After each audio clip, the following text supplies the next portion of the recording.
Hello, I heartily welcome to all of you. Here I am your maths teacher, Miss Rajnandini Gupta, and today we will study about profit, loss, and profit or percent or loss percent.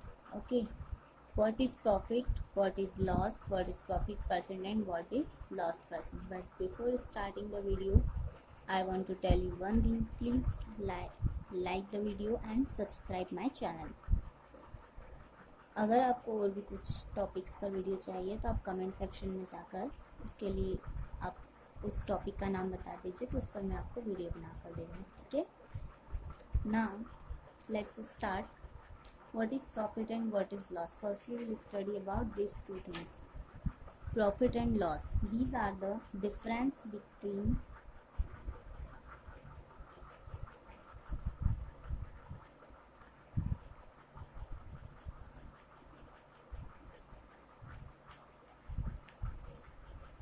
profit or loss is a difference between CP and SP. Now what is CP and what is SP? We have to know these things also. So CP is a short form. CP एक short form है और इसका full form होता है cost price. CP means cost price and SP means selling price. Cost price means जिस price पर हमने किसी सामान को खरीदा है वो हो जाएगा कॉस्ट प्राइस. ठीक है, ये आपकी याद रखने के लिए, जिस ऐसा प्राइस जिस पर हमने किसी सामान को खरीदा है वो हो जाएगा कॉस्ट प्राइस.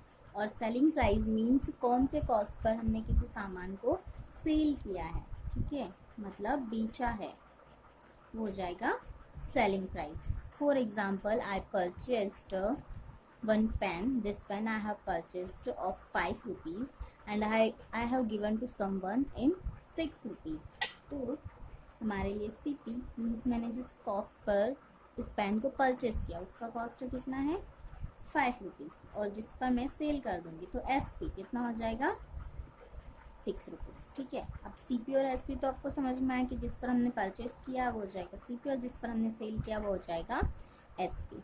अच्छा, अब देखो प्रॉफिट और लॉस क्या होता है. मैंने बोला difference between CP and SP is profit और लॉस. तो वो उन दोनों के डिफरेंस पर डिपेंड करता है कि हमने किस में बेचा है, मतलब कि ज़्यादा में बेचा है या कम में बेचा है. मीन्स वो CP और SP पर डिपेंड करता है. अब जैसे यहाँ पर क्या हो रहा था, SP ज़्यादा हो रहा था, मीन्स CP क्या हो रहा था, लेस देन था, और SP ग्रेटर देन था. तब वहाँ पर क्या होता है, प्रॉफिट होता है, क्योंकि हम ज़्यादा में बेच रहे हैं, मीन्स हमको क्या हो रहा है, फ़ायदा हो रहा है. Here CP is less than and SP is greater, so here will be profit. So what is the formula for the profit. Profit is equal to SP minus CP and opposite of this, profit का opposite क्या हो जाएगा, loss. So loss is equal to CP minus SP. These two formulas you have to learn here. Okay, these two formulas are most important.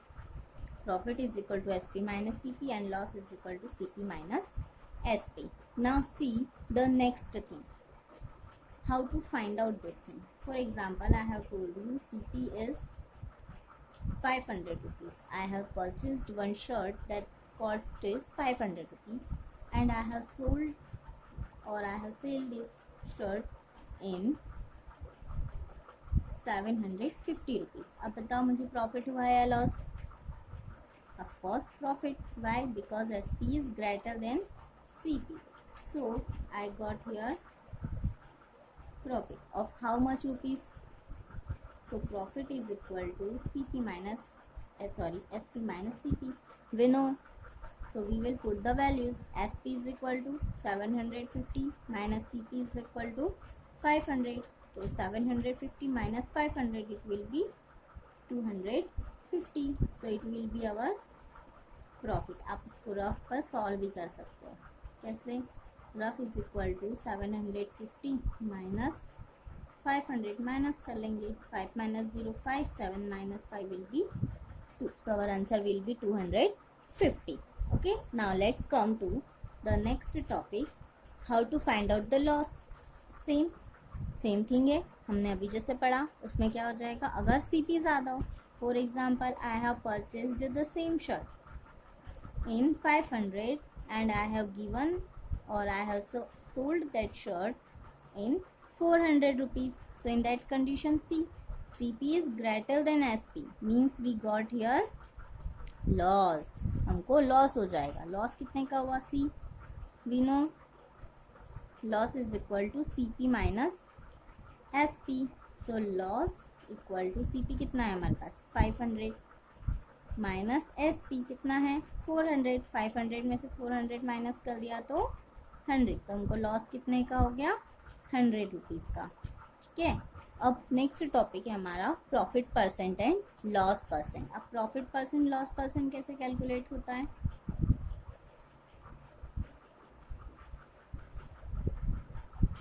इसके लिए भी एक formula होता है. ठीक है. अगर प्रॉफिट परसेंट हमको कैलकुलेट करना है तो profit percent is equal to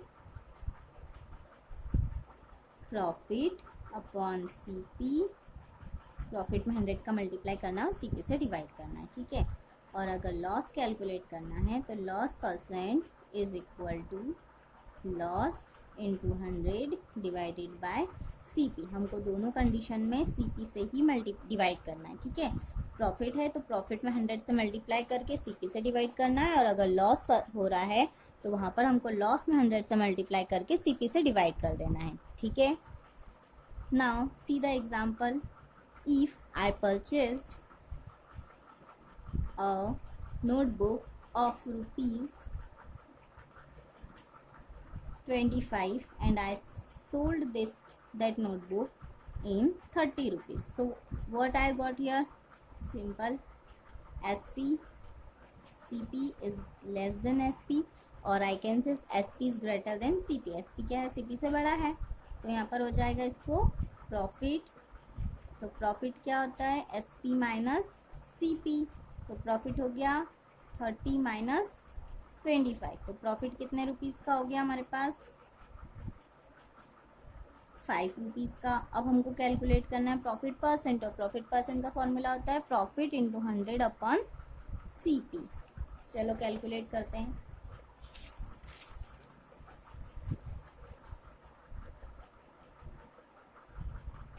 profit percent is equal to profit into 100 divided by CP. So profit is 5 rupees into 100, और CP कितना था हमारे पास? 25. तो मल्टीप्लाई कर दो. 5 इंटू 100 विल बी 500 अपॉन 25. 500 में 25 से डिवाइड कर दो. 25 वन ज़ा 25, 25 टू ज़ा 50. माइनस किया तो क्रॉस, और ये ज़ीरो आ जाएगा यहाँ पर. 25 के टेबल में ज़ीरो आता है? क्या आता है? कितने टाइम में? 0 टाइम. हमारा आंसर हो जाएगा 20%. Okay. Means he got 20% profit. Okay, it was the rough. So similarly you have to solve another questions also. I hope you have understood this question. Okay. Let's take one more example. CP is ₹700 and SP is equal to 900 or 690. Okay, now see what is here. CP is greater than SP, means we got loss. So loss is equal to CP minus SP. तो CP कितना है? 700 minus SP 690. 700 में से 690 को minus कर दो. 0 में से 0 माइनस कर दिया 0. यहाँ से 1 बोरो कर लिया. यहाँ हो गए 6 और यहाँ हो गए 10. 10 में से 9 माइनस किया तो 1, और यहाँ 6 में 6 माइनस किया तो 0. मीन्स कितने का लॉस हो गया उनको? 10 रुपीज़ का. ठीक है. अब इसका परसेंट कैलकुलेट करते हैं. परसेंट कैसे कैलकुलेट होगा इसका? लॉस परसेंट का फॉर्मूला क्या होता है? Loss into 100 divided by CP. Loss क्या कितने का हुआ 10 रुपीज़ का, और उसमें 100 से मल्टीप्लाई। CP कितना है हमारे पास 700, so we will write here 700, multiply this 10 into 100, it will be 1000 divided by 700। ठीक है, अब हमने फ्रैक्शन वाले क्वेश्चंस में देखा है कि इसमें क्या होता है, जैसे लास्ट में अगर जीरोज है तो आप डायरेक्ट उसको कैंसिल कर सकते हो। तो ये जीरो से ये जीरो कैंसिल हो जाएगी, ये जीरो से ये जीरो, तो रिमेन क्या है हमारे पास 10/7। या तो आप इसको एज इट इज राइट कर दो, या फिर आप इसको डेसिमल में भी कन्वर्ट कर सकते हैं। ठीक है, इसको हम डेसिमल में कन्वर्ट करते हैं। 10 को डिवाइड करना है 7 से, 7 1 ज़ा 7, माइनस किया तो 3, डेसिमल का 0, 7 4 ज़ा 28, माइनस किया 2, डेसिमल है तो 0 पुट कर दिया, फिर 7 2 ज़ा 14, माइनस किया तो 6, आगे ये चलता जाएगा, मीन्स हमारा आंसर हो जाएगा 1.42। It will be our main answer. Okay, means उसको प्रॉफिट कितने का हो गया 1.42% का। ठीक है, I hope you have understood this thing and you will solve another questions. Okay, और वीडियो इस चैनल को सब्सक्राइब करना ना भूलें। Thank you, have a nice day.